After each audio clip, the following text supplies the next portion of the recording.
guys, today we're going to cover the Casita travel kit or the Casita Kit, and we're going to show you what comes with it.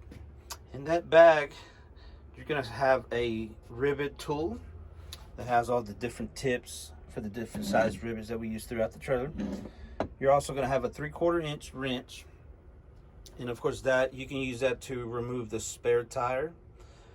You also have the 1/2 inch drive ratchet, which you can use for a couple of different things, which is to drain either the water heater, or if you have an Anderson weight distribution hitch, you're going to need that 1/2 inch drive ratchet here.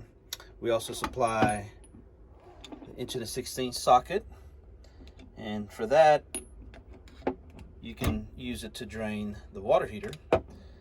And you're also going to need that 3-inch extension there for to reach that anode router or the drain for the water heater. And of course we also include a bag full of rivets, and of course inside of that bag you're going to have an assortment of all the rivets that we use, along with some white snap caps, the bases, and some acorn nuts.